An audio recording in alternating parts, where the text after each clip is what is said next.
တော့လေတိတိကျကျလေးလိုချင်နေဆိုရင်ဒီမှာပတ်တန်လေးကိုလည်းဒီလိုမျိုးလေးကတ်ပြီးတော့ချုပ်ပါပါနော်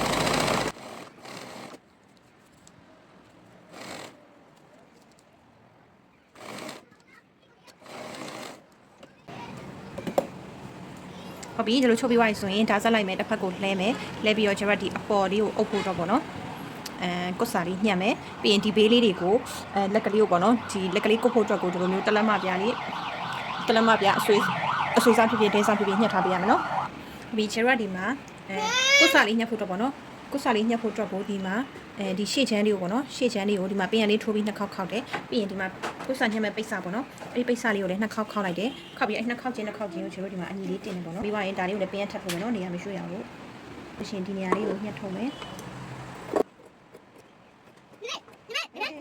အဲ့လိုလေးညှက်ပြီးသွားရင်ကျတို့ဒီဟာလေးကိုပေါ့နော်ဒီအောက်လေးကိုညှက်တော့မယ်ဟုတ်ပြီနော်အဲ့လိုလေးရပြီဆိုလို့ရှိရင်ကျတို့ဒီအောက်လေးကိုဓာတ်ဆက်နေလိုက်မယ်အပေါ်ဟာလေးနဲ့ဓာတ်ကုတ်ပါမယ်ဟုတ်ပြီခြေကဒီမှာပေါ့နော်ဂျိုးလေးကိုအချိလေးနဲ့ဆွဲထုတ်လိုက်တယ်ပေါ့နော်ဟုတ်ပြီအဲ့လိုဆွဲထုတ်ပြီးသွားရင်ခြေကဒီမှာနှစ်ပိုင်းအရှင်ပိုင်းမယ်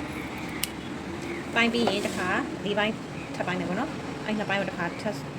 ပြီးတော့၄ပိုင်းပိုင်းမယ်ဒါမျိုးလေးတိုက်ထားတဲ့ပုံစံလေးပေါ့နော်နော်အဲ့လိုလေးပိုင်းပြီးသွားပြီဆိုလို့ခြေလေးကလေဝတ်လို့ရှိရင်မလိမ့်သွားအောင်လို့လေခြေကဒီနောက်လေတစ်ချောင်းလောက်အရင်ဖိချုပ်လိုက်မယ်နော်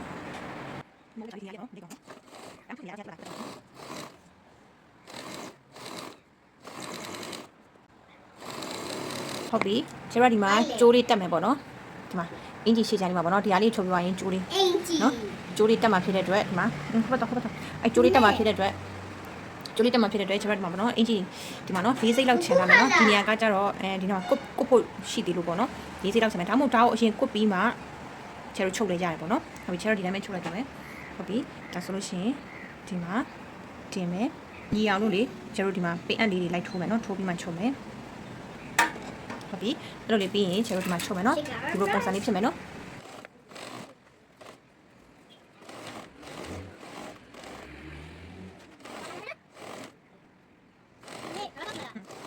အမကောမကြည့်ရဘူးငါတော့ကြည့်မယ်လားအဲ့လိုမျိုးလေးချုပ်ပြီးဆိုရင်ဒါလေးတွေကိုကတ်ကြီးတောက်မယ်ကတ်ကြီးတောက်ပြီးဘက်ကိုပြန်လာမယ်နော်ကြည့်ပါလားအဲ့လိုလေးပြီးသွားရင်လေချေကဒီဘက်ဒီကုစာနေရာလေးကိုလေချေကတစ်ချောင်းလေးဖိချုပ်လာမယ်နော်ဒီဟိုဟာဒီချုပ်စာလေးကိုလှဲပြီးတော့ပေါ့နော်တစ်ချောင်းလေးဖိချုပ်ပါမယ်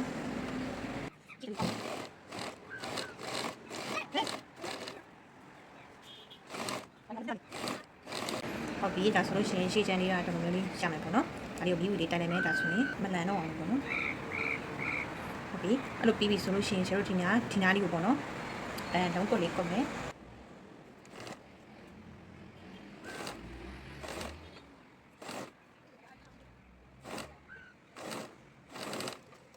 ပြီးအဲ့လိုကုတ်ပြီးတော့ရေရောဟိုမှာကကြီးလေးတောက်မယ်နော်ကကြီးတောက်ပြီးတော့မှပြန်လှမ်းမယ်နော်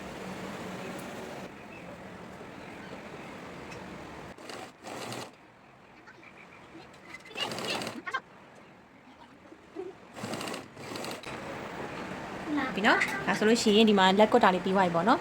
ဟုတ်ပြီဒါဆိုရင်ဟိုဘက်ကိုလည်းအဲ့တိုင်းလေးပဲကုတ်မယ်နော်ဟုတ်ပြီခြေဘက်မှာနော်ကျိုးထိတ်ကလေးကလိုမျိုးကြီးဖြစ်နေရနော်အဲ့ဒါလေးကိုဘယ်လိုပိတ်မလဲဆိုတော့ခြေကဒါလေးကိုအတွင်းထဲကိုထည့်လိုက်တယ်ထည့်ပြီးတော့အဲ့ဒါကိုဒီမှာဒီချောင်းချုပ်လိုက်တယ်ပေါ့နော်ဒီမှာဒီလိုမျိုးလေးဖြစ်မယ်နော်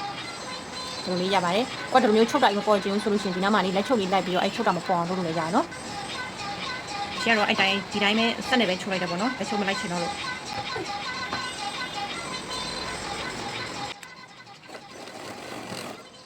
ဒီမှာဟုတ်ပြီအဲ့လိုရပြီဆိုလို့ရှိရင်ခြေတို့ကဒီအောက်ပိုင်းလေးကို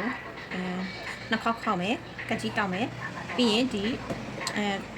ရှေ့ချမ်းအောက်ပိုင်းလေးကိုလည်းအဲ့လိုပေါ့နော်နှစ်ခေါက်ပဲကကြီးတောက်မယ်တောက်ပြီးသွားပြီဆိုလို့ရှိရင်အဲ့နှစ်ခုကိုခြေတို့ဒီမှာလာဆက်မယ်ပေါ့နော်ဟုတ်ပြီဒီမှာနော်အပေါ်နဲ့အောက်လေးနဲ့ကိုခြေကဒီမှာကကြီးကတောက်ထားတဲ့နေရာနေပြီးတော့ဒီမှာလာဆက်တယ်ပေါ့နော်ဆက်ပြီးတော့ဒီမှာနော်ခြေရဲ့အတွန်းကတော်တော်ကြီးတုံးအောင်ပါပေါ့နော်ဟုတ်ပြီအဲ့ဒါယူခြေတို့ဒီနေရာလေးပုံမပြတ်အောင်တက်လာလေးတုံးပါမယ်နော်ဒါလေးကိုလေးစိတ်ထုတ်သွားပါမယ်နော်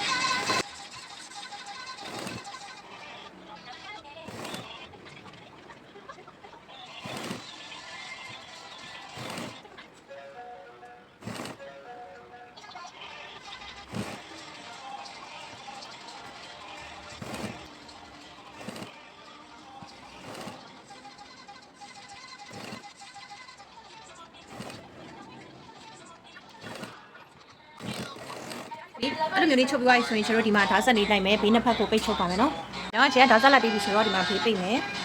။ရှင်းနဲ့အနောက်နဲ့ကိုပိတ်မယ်နော်။ သူကကျတော့ဒီနားလေးကတလူမျိုးလေးဖြစ်နေမယ်နော်အဲ့တိုင်းလေးပဲချေလို့ပိတ်မယ်နော်ဒီလိုမျိုးလေးဝင်နေမယ်နော်ဝင်တဲ့အတိုင်းလေးပိတ်မယ်ဘေးကိုကျတော့ချေ6စိတ်လောက်ပိတ်တယ်မယ်နော်6စိတ်လောက်မှလုပ်ပြီးပါမယ်ဒီကလေးကတော့ပိတ်ထားပြီးပြီနော်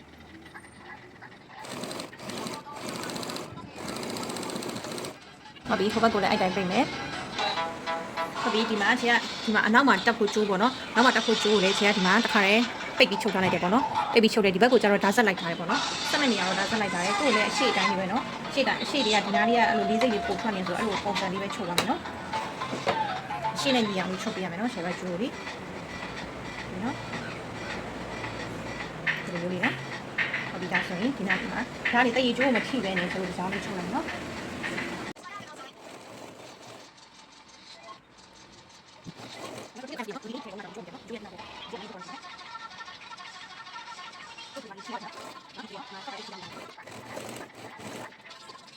ဒီဒါဆက်လိုက်မယ်ဒါဆက်လိုက်ပြီးပါပြီဆိုရင်တော့အင်ဂျီလေးပြီးပါပြီ